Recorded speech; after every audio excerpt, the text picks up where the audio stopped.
Maybe it's great to have you join us on the program this morning.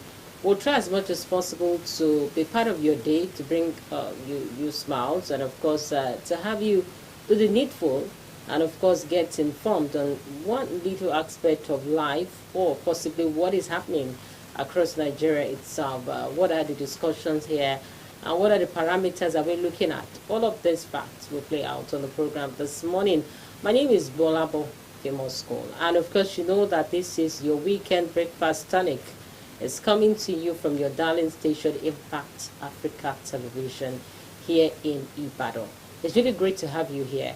And of course, let's quickly do the normal juggle that we do in the morning, running through what the papers look like. And I will tell you that looking at the front pages of Nigerian newspaper, it's a lot very worrisome, given the fact that many Nigerian students are still stranded in Ukraine.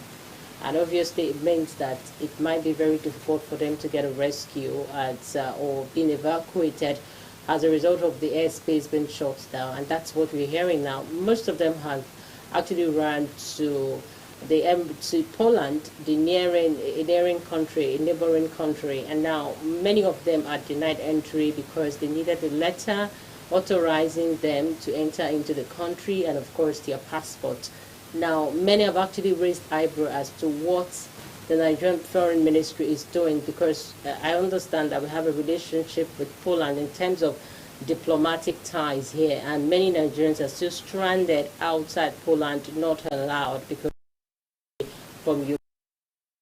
It appears that the invasion of Ukraine by Russia is really getting hotter, and of course we're having retaliation coming from Ukraine. Already, let's look at what some of the papers look like. We'll be starting off with the Punch newspaper this morning, and the big story here on the front page of the Punch newspaper says, it's too risky to evacuate 5,600 Nigerians in Ukraine now, and that's what the federal government is saying. Nigerians fleeing Russia, Ukraine was stranded in Poland, at Poland border, say Polish officials bar entry, demand visas, authorization letters. We are hiding in bunkers, internet's down, can't get food, fuel. That's what the students are saying. And this is, if you look at the majority of Nigerians in Ukraine, they're mostly students. And now this population have been hit by what appears to be the Ukraine and Russia crisis. We hope that the government will do the needful as quickly as possible to ensure their safety here. And of course, still discussing the electoral bill, Buhari signs electoral bill, demands fresh amendments. INEC meets today. We will consider review when formal communication is received. That's according to Lawan. And of course, that is right on top of the paper this morning. Fuel scarcity persists. NNPC engaged security agencies to tackle distribution issues. And now that's where the problem is. As some individuals holding this world, what about the oil marketers? Those that have been saddled with the responsibility of monitoring, are they doing the needful? These are some of the rhetorics around what appears to be Nigeria's dirty fuel crisis. And let's see this. Ignore, okay, those saying I'm sick, I'm mental capacity, I have mental capacity to lead Nigeria, Tinubu. And Tinubu appears to have been talking so much this time around. We've not seen much of him in the public space before now, but it appears just on a daily basis we are having Baba speak. And of course, we know his interest is to become the next president of Nigeria to succeed Buhari. There are a number of misgivings by Nigerians, but he's trying as much as possible to use the kind of choice of words that he's been using to tell people that he's capable for the job. And he's been very enterprising too with the youth, saying as a matter of fact that the young persons may need to struggle to become and not expect that, power will be delivered to them. That's, of course, when you talk about governance, according to him, it's about experience. Let's see how this will play out at the end of the day. All right, let's see this also. George sentences Evans to life jail, says convicts not remorseful. And that's another thing, the kingpin of what appears to be Nigeria's kidnapping spree. And now he appears to have faced the full weight of the law. And now the court is saying he's not even showing remorse, given the fact that this is a man who is kidnapped allegedly. Now he's been convicted. He's been convicted of the crime, and now he's being thought to have kidnapped several people, demanding money, and of course making a huge sum of amount of money from them illicitly. And now the court is saying he's not even showing any remorse to say he is sorry for his deeds, and of course having him sentenced to life imprisonment there. Okay, let's leave the Punch newspaper quickly to the Nation newspaper. And now the Nation is more concerned about the Electoral Row. Electoral Act Row as Buhari seeks amendment of newly signed law. Again, okay, let's see. SANs disagree over request to modify Section 84, subsection 12. What Lawan Gbadabiamila discussed with President. INEC meets today over poll timetable. APC, PDP, Atiku, Saraki orders hailed signing of act. Okay, that's what we've seen so far as a result of some of the reactions greeting the signing of the electoral bill into law by President Muhammadu Buhari, in spite of the fact that he still has some misgivings with some clause within the Electoral Act itself. And let's look at right on top of the paper. Constitution Review Bill seeks to make Senate President, Speaker, Security Council members. And what are the disadvantages or advantages of these? We may want to pick up the paper this morning to see this. And of course, the writer says traditional rulers to get constitutional role. Okay, that's interesting. And you also have diaspora voting coming. Okay, that's a whole lot for Nigeria. I think if you look at all of this, we have to take one step at a time, given the fact that electronic voting system, we've not yet gotten it right. Now we are talking about diaspora voting. Interesting times for the country. Oshu APC primaries appeal panel dismisses Aregbesola scams petition. Okay, the Yoruba will say Lobaton. You know, if you have to use that word on a Saturday this morning. All right, interesting time for our political leadership. And of course, this is drawing more awareness for the people that they need to know more about the political process of the country.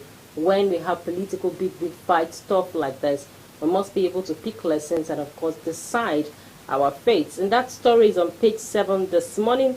Before I leave the front page of the Nation newspaper, let's look at this. 2023, I'm not applying for, okay, bricklaying job, says Tinubu. All right. And that's also on page 7. Interesting. And of course, you can actually pick up the Nation newspaper for details. Let's quickly look at the Saturday Tribune newspaper. And that appears to be our last paper here up for review this morning. And of course, we have the Electoral Act lawmakers to consult on section barring ministers' orders from contesting posts. And of course, the writer says Buhari applauded for signing electoral bill into law. Governor Abiodun promises tough action against ritual killings. And that has become a prevalent in Ogun State and very worrisome. And now the governor appears to have been talking beyond the talkings that we've been saying. We hope that Governor Abiodun will do the needful, that Abiodun of Ogun State will do the needful as quickly as possible.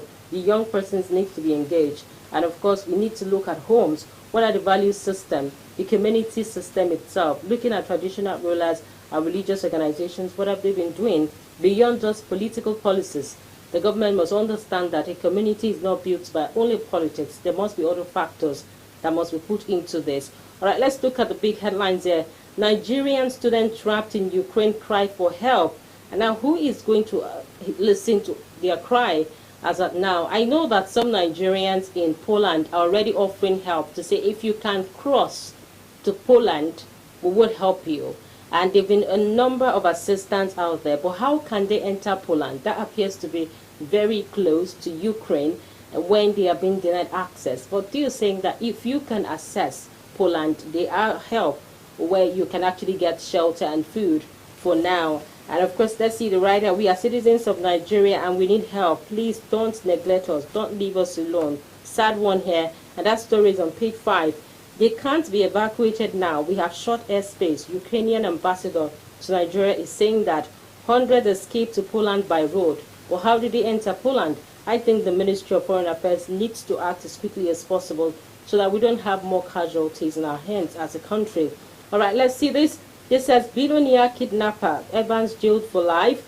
We never disrespected Emir of Kano, Airpeace. And that appears to be another issue entirely. What we've been seeing playing out between Airpeace and some top government functionaries in the country itself. Of course, Airpeace have come out to say that a flight that it was told to stop to allow the Emir of Kano board was already boarded and people were seated to go. And now they were insistent that that particular flight is what the Emir wants to fly with his entourage, but that flight, according to Air Peace, was already filled and people were already on board and were about to leave, and they actually gave another option for the entourage of Emir, but the middleman said between Air Peace and of course trying as much as possible to get the flight for the Emir, had said they are rejecting the other option except that flight that was already bound to leave. And that's interesting times. All right, let's look at this before we leave the front page of Nigerian Tribune newspaper this morning as a Saturday Tribune. I'm not sick. I only repaired my knee.